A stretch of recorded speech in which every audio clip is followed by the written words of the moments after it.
All right, so again, we're looking at the 4.0, and basically as good as you can use it is, how well you can use it is based on how good your prompts are. So things like for pre-service teachers or looking up critical elements of a volleyball set or something like that, they come fairly easily just by asking that question. If you want to ask things like what are the teaching cues, even if you have really good teaching cues that you already use, it might be nice to, especially if you're teaching something something new, you might want to ask, let's say, some teaching cues for a volleyball set. And even though, you might use something that you know very, very well, when I look at this, I remember like, all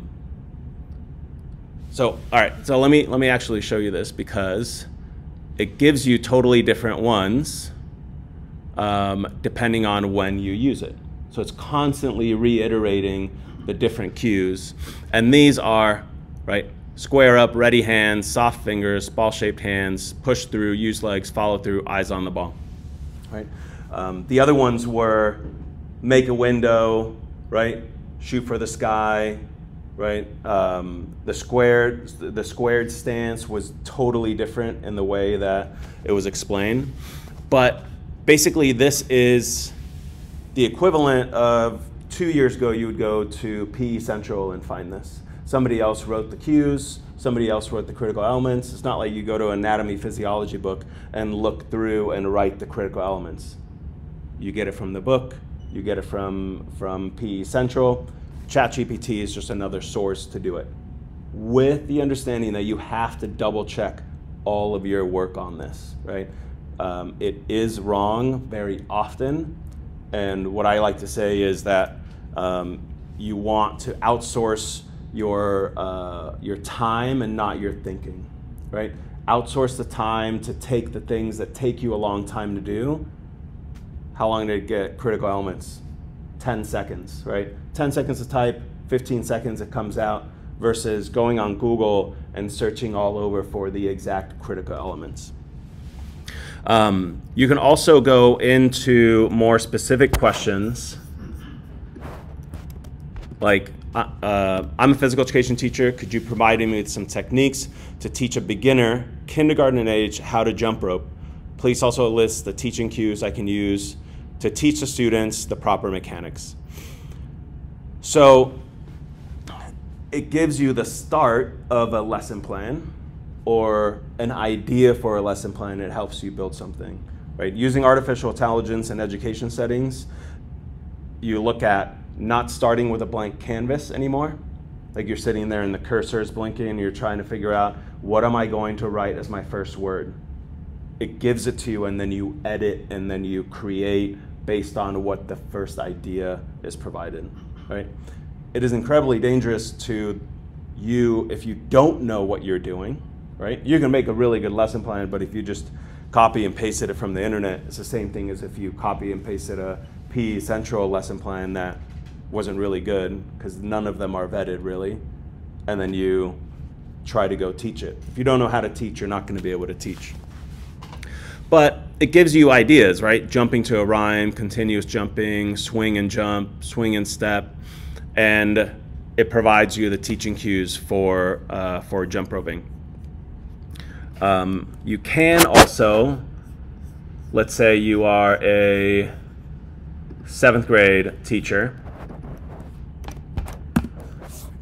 and you want to do a handball unit, but you want to do some assessment for it, right?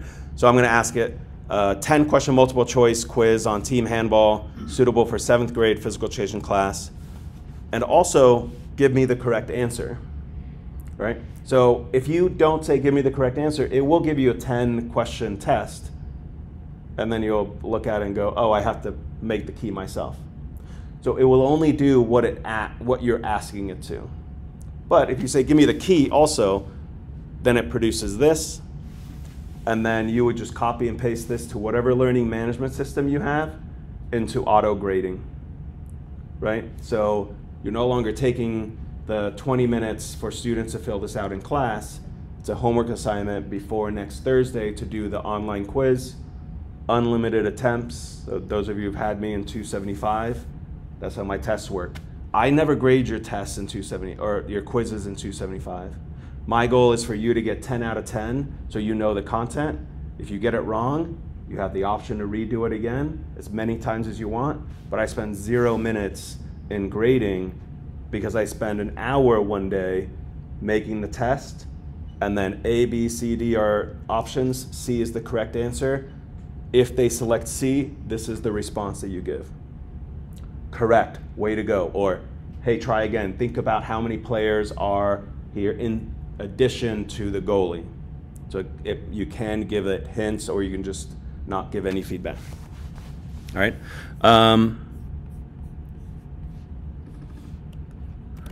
Another way to use it is to ask it to use, to make you a behavior contract. So behavior contracts are really good for developing plans for students who are misbehaving, right? To hold them accountable, have their parents sign it. So here, I start always with my context. I'm a PE teacher at elementary school. I want to develop a behavior contract for my students. It's important that the contract is straightforward and easily understandable for young children.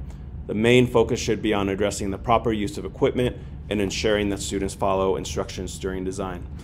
So the question or the prompt I'm giving is very specific. So it knows exactly what I want. This student needs help in their behavior and using equipment, right? And it gives you these. Now, you might not have 10. You might just copy and paste this into a Word document and take out 5 of them and say, those are my 5 rules. And then sign student's name, teacher name, and you might add an extra line for parent. All right, the other thing it helps you with is planning. So some schools have syllabi for their 9th grade PE classes. Depending on where you teach, you might have a syllabus for your class. And it might have a template that you have to use, right? It might be the Prince William County template, and you can ask it in ChatGPT-4, you can download items in there, and then it'll make it to that template.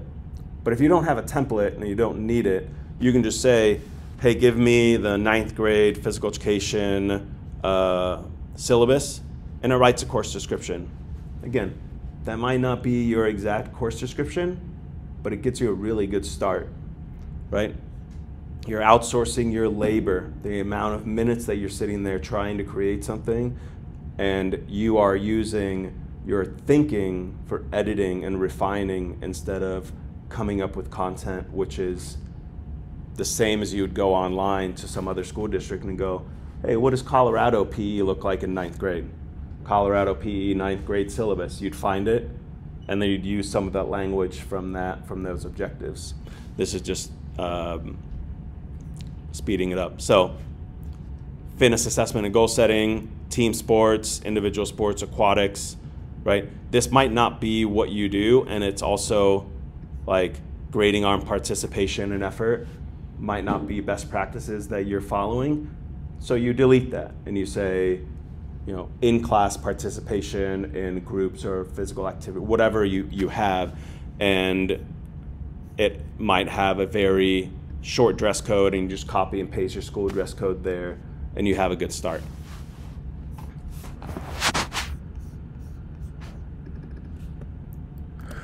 You can also use it, and I'll show you a better one to use for this, but just the normal ChatGPT can use for fitness stations. So for elementary, I can have 4 different corners, 3 different exercises that they can do on each card, total of 4 cards, should have 12 options for fitness. I'm very specific in what I'm asking. And I want them to cover muscular strength, muscular endurance, cardiorespiratory endurance, and flexibility. And it gives me my first card, And you can literally copy and paste this on a Word document, blow it up to 48 size font, and print, right? Same thing for wall sit, lunges, arm circles, jumping jacks, high knees, skater hops, right? And I can modify those, but again, it does something that you might search on the internet for hours to find just the right one.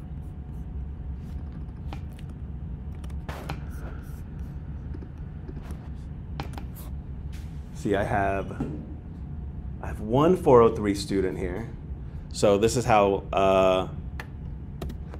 ChatGPT helps with one of our assignments in PHED 403, which is developing a scope and sequence for the first 10 weeks of the semester, right? And I just give that a prompt. And I know right now that most all of my classes, most all of my assignments can be done by this machine, right? I have modified my assignments in college accordingly, that they have a lot to do with how you relate to things, what is your experience doing it, which is very hard for the machine to do, right? And what is the action that it's taking.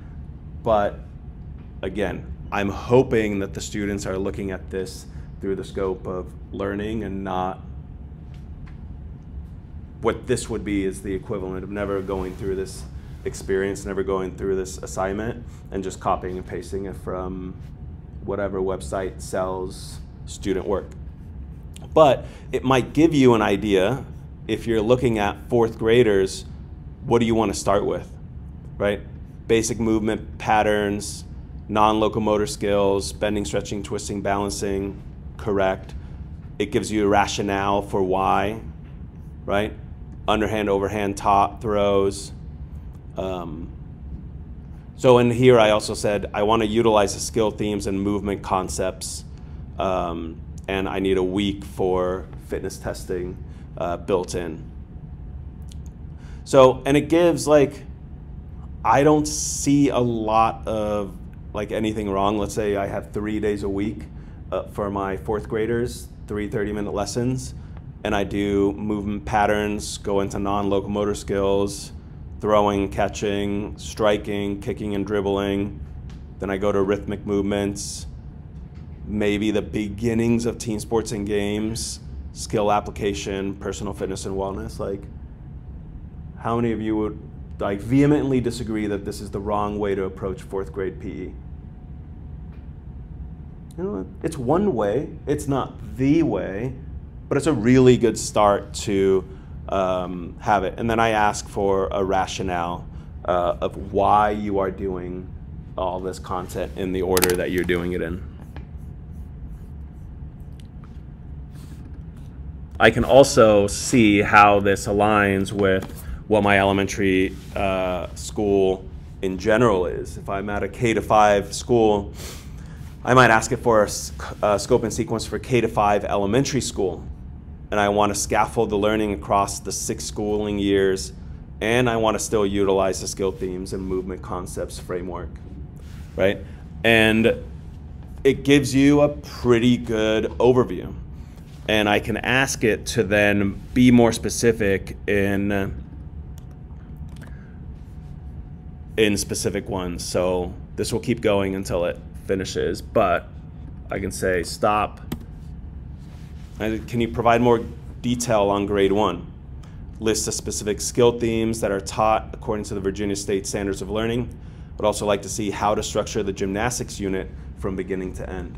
Like, show me anything you ask it to explain, it will explain more in detail.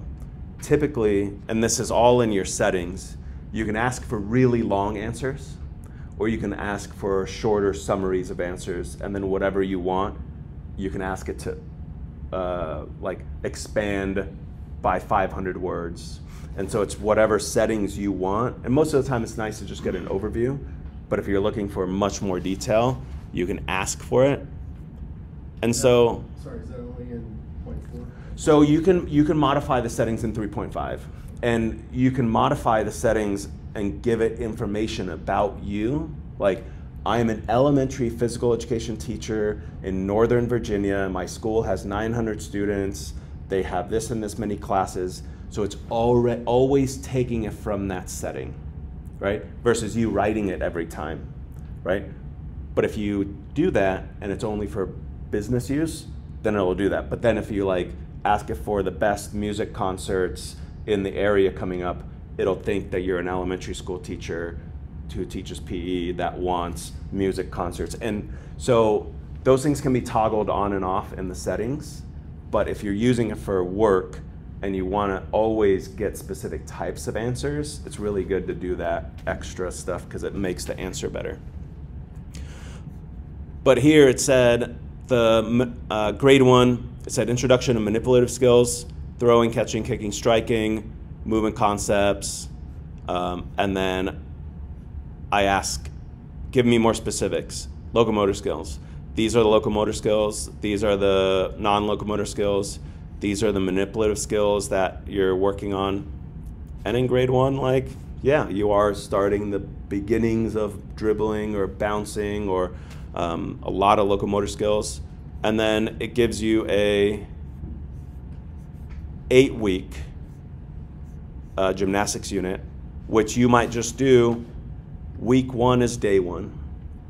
So you might do 4 weeks in educational gymnastics to start off and do basic movements, locomotor, manipulative, balance and weight transfer, applying skills to routines, skill refinement, and you finish off with some showcase.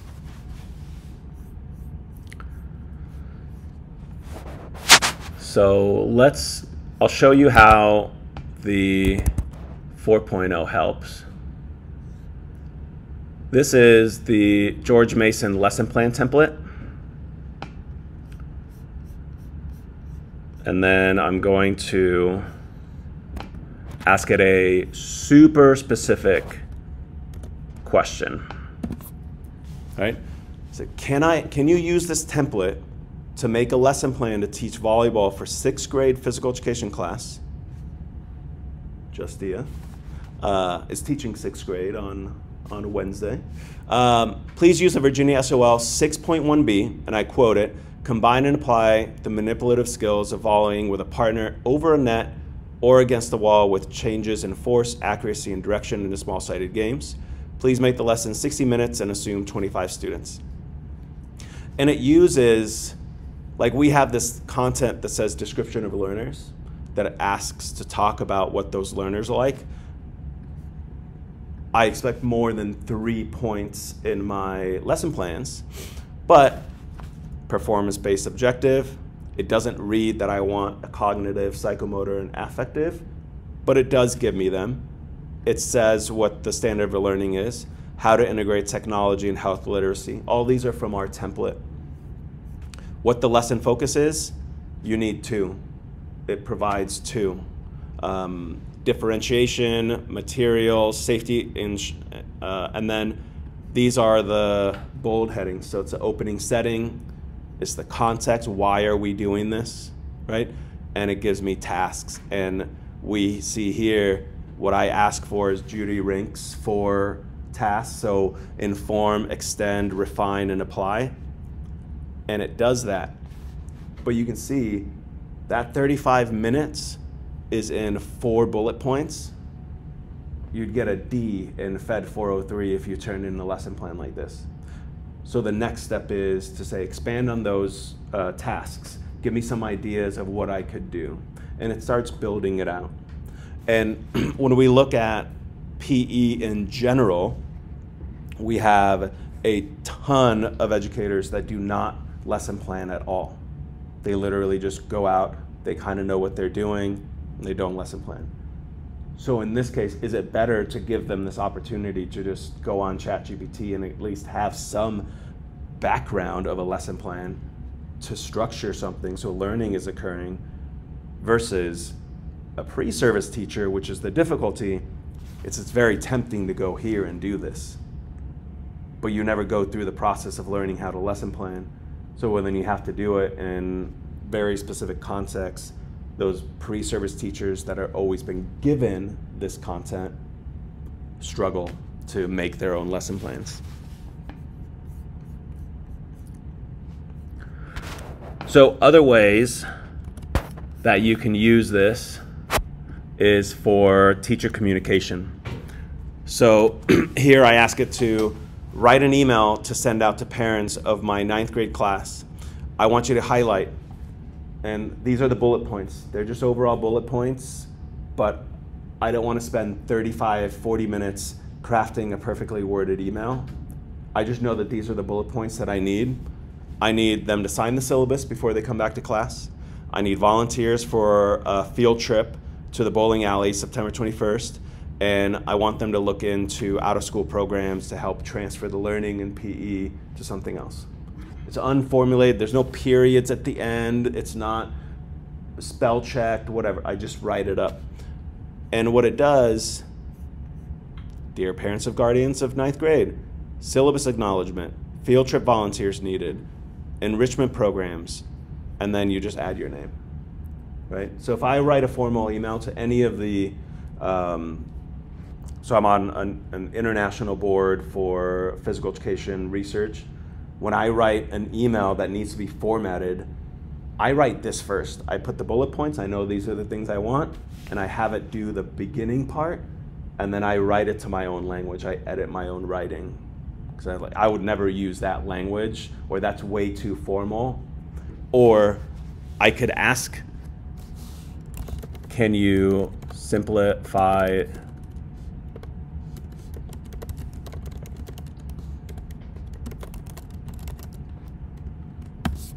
So I can say, can you simplify the writing to 6th grade level, right? So computers understand what like an 8th grade level is, what a 9th grade, 10th grade level is, and what a 6th grade level is, right? And it might change some of the verbs, some of the wording that you use to simplify it, especially if you're using that to send to parents who may not have the highest educational level and they have a harder time understanding it, right?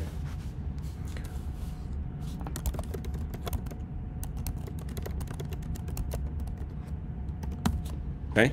Or I can say, can you translate this to Spanish? Because I know that I have Spanish-speaking parents in my school, and they may have they might put it into Google Translate, or they just might look at it and be like, son, daughter, tell me what is this saying? And they'll ask the student to translate.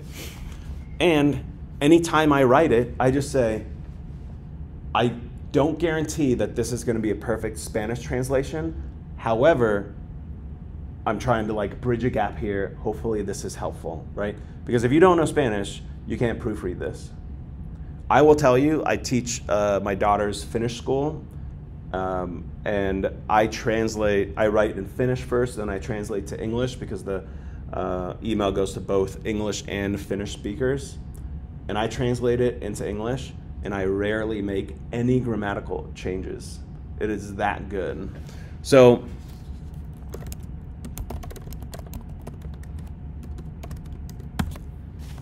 if I have Arabic speakers, right? I can say, can you translate that entire thing to Arabic? None of you are probably going to be able to spell check this. So you write in the very beginning to say, I've used the translation service for this. So if you have any issues, please come up to me and ask me. But this may simplify understanding it, right? And you just send the email, an attachment, Arabic, attachment, Spanish. And now you can help those students and those parents understand what you're doing. Okay. So we'll stop that.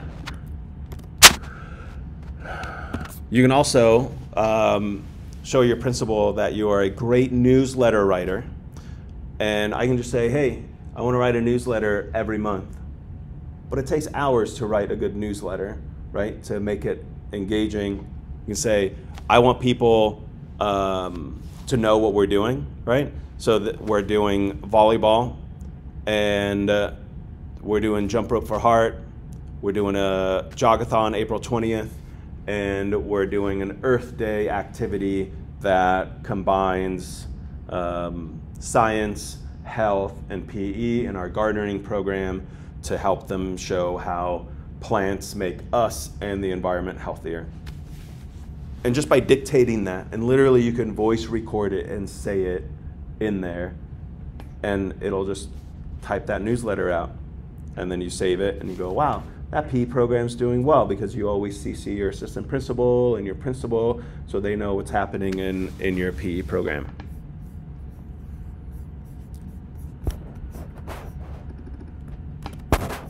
You can ask about the learning styles. So I want to list the spectrum of teaching styles. I learned about this in college and I don't remember what they are. I remember they were by Muska Mostin. Can you also list the ones that are most effective for teaching archery to middle school students, right? And it's not like, obviously it's gonna have probably command style, which is a really good style to teach with, but it will list all of the different styles that it has, and the teacher makes all this decisions, practice style, reciprocal style, and it lists those throughout, right? And everything is always modifiable. You can always ask for more questions throughout. But that's the main ChatGPT, and all of the things that I showed you except dragging and dropping the template in can be done on 3.5 for free. And again, the better you are at asking questions, the better responses you're going to get. So let me show you a different thing. This is the benefit of the $20. You can go to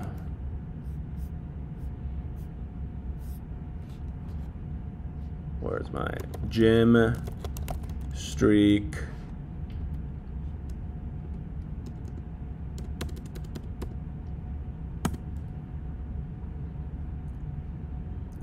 Where's my gym streak? There we go.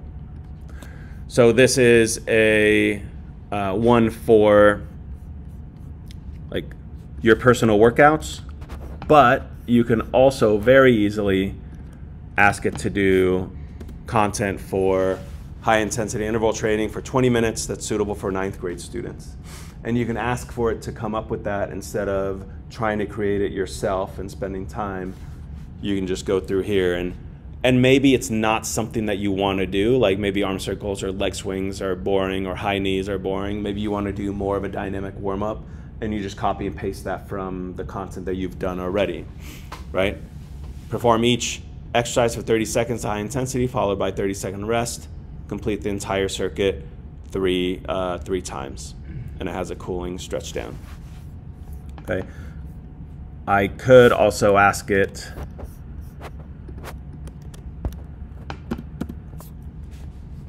can you create a fitness workout in 6 stations for 25 5th graders?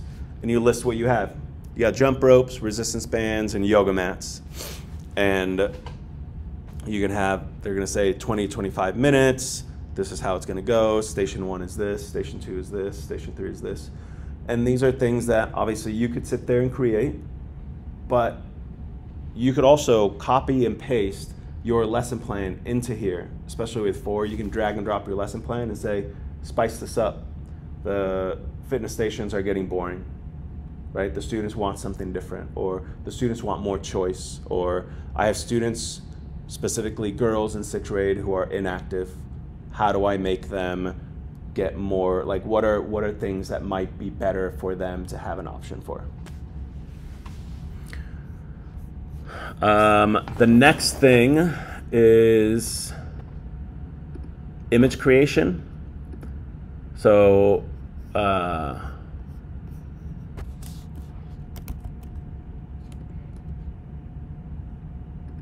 Dolly is a image creator, and you can use simple things like if you're going to do that newsletter, you can ask it to create a picture of an elementary physical education program. No 2 pictures are going to be alike. They're all going to be something different. You don't have to license it. You don't have to say who the credit is given to. It's created. You can copy and paste it onto the image. So I'll show you these because it takes a little while to make them. but I can show you the images that I've asked. So this is an image of elementary school. So I just said, make a picture of elementary school, right? Elementary school PE. And I said, make another one,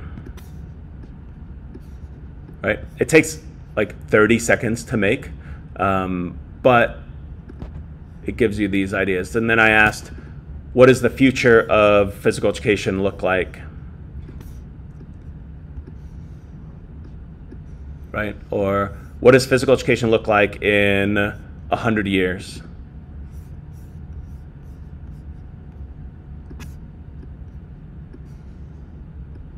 And it looks like all PE teachers are going to be out of a job, which is concerning.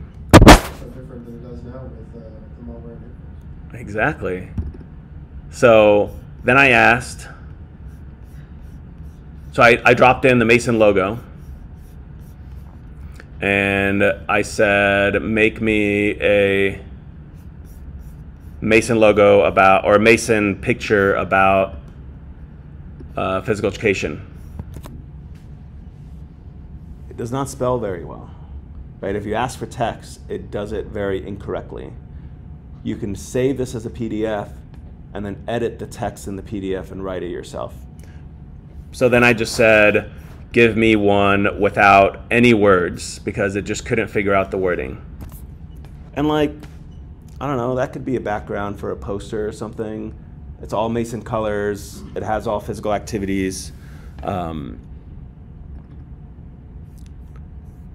I asked for a picture of a physical education class on the blacktop. Okay. Let's zoom into this person's face. A little scary, right? So it doesn't always work, but it gets you, and then I had this one. This is a terrible jogathon, right? Because it can't spell, and it just looks super weird. So you can't use it for everything, but I can use it for my turkey trot picture, right? And then just go in and edit my PDF and edit this to say,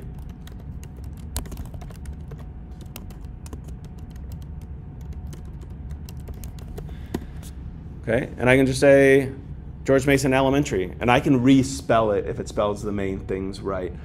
And it's like, I don't know, it's a pretty good logo for like a turkey trot that you can edit it yourself. And then and because it's a new picture every time, there's no copyright or exactly. licensing. Exactly. You don't have to license it. You don't have to write the copyright. You don't have to cite it. It's what you have created. So the other ones that I'll show you just as a bonus, just because, let's see.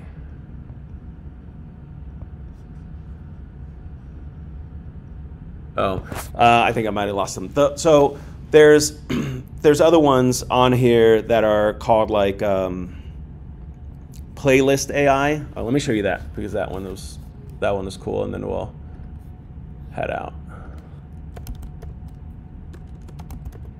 For these, are these automatically loaded into this, or do you? Yeah, these are all automatically loaded. So like, I haven't even scratched the surface of everything it can provide because I just haven't had the time. But this is this is a playlist creator. So I said, can you create a playlist of songs that is appropriate for 6th grade physical education class? None of the songs should have swearing in them. Please also provide a link to those songs on Spotify. And I allow it to sync with my Spotify account that I have on my computer. And it creates these different songs. And then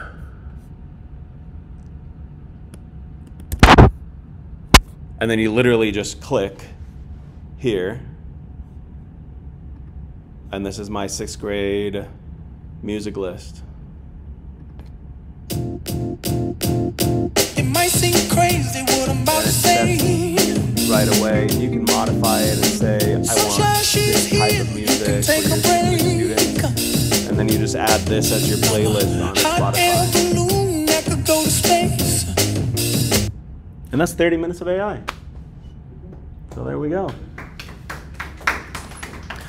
If you have questions, I'm happy to talk more. We have a 15-minute break, and the next session starts at 5:30. I'm going to do a tactical games in a nutshell class downstairs, and then Jeannie's going to be up here talking about nutrition into PE class. So for those of you who took 275, I would just stay here because you've already learned the tactical games approach.